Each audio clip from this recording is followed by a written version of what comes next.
Tausif, what about the Hindus who are being targeted? Do you have a word for the Hindus who are being violently targeted and killed in Bengal? Why are Hindus being targeted in Bengal? Why are Hindu properties being damaged? Shame on you. Why are Hindu deities being broken? Why are Hindu temples being vandalized? What about the Hindus in Bengal? She says there are 30% Muslims in Bengal. I say there are still 70% Hindus in Bengal. What should the Hindus in Bengal do? Should the Hindus in Bengal leave the state? Does Mamta want the Hindus in Bengal to go away? Does Mamta want all Hindus to go away? Do Hindus have a place in Bengal? Should Hindus stay in Bengal? Where should the Hindus in Bengal go? The question is simple. What should happen to the 70% Hindus in Bengal?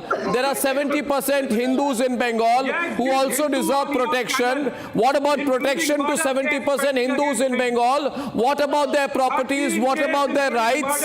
What about the Hindus in Bengal who are being targeted by Muslim mobs?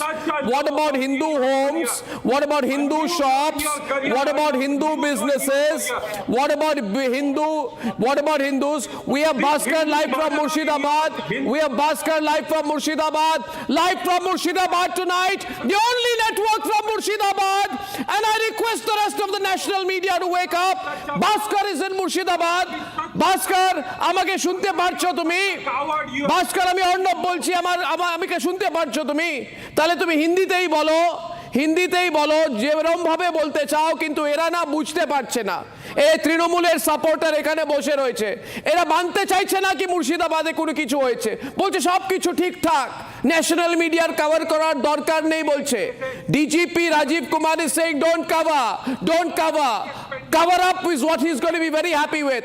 Live from Murshidabad, Bengal, Bhaskar, আমাকে ground রিপোর্টটা দাও। Why don't you give up ground report दीजिए हमको मुर्शिदाबाद से। बिल्कुल, देखिए अर्णव, यहाँ पे मुर्शिदाबाद में काफी सारे जगहों पे इंटरनेट सर्विस को बंद किया गया है डिस्ट्रिक्ट एडमिनिस्ट्रेशन की तरफ से। और अभी मैं जहाँ पे हूँ वो है बिल्कुल बॉर्डर, जहाँ से इंटरनेट सर्विस को बंद किया गया कुछ सब डिविजनों में। देखिए जो हालत है मुर्शिदाबाद के अंदर अर्णव, वो बहुत ही गंभीर है। काफी सारे लोगों को चोट आए हैं। काफी सारे लोग ये भी कह रहे हैं कि उन लोगों का दुकान, उन लोगों का घर जला दिया गया।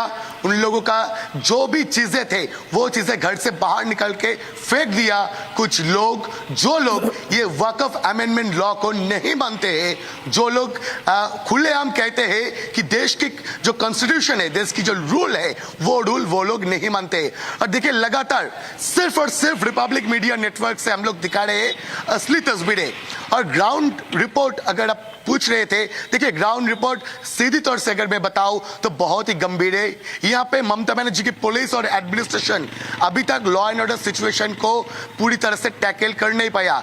बस कल रात जब वापस धुलियान शमशेरगंज में ये हिंसा हुआ, तब मैंने बात किया वहाँ पे रहने वालों के। शमशेरगंज के लोग साफ तौर से ये कह रहे हैं कि उन लोगों का जो दुकान है, उन दुकान को लूट लिया गया, फिर उसके बाद वहाँ पे तोड़ा गया वो दुकान और आग लगा दिया गया, ऊपर से फायरिंग हुआ। और देखिए आज जो तस्वीरें हम लोग दिखा रहे हैं कि दो लोगों की मौत भी हो चुका है। काफी सारे मंदिर वहाँ पे भी अटैक हुआ।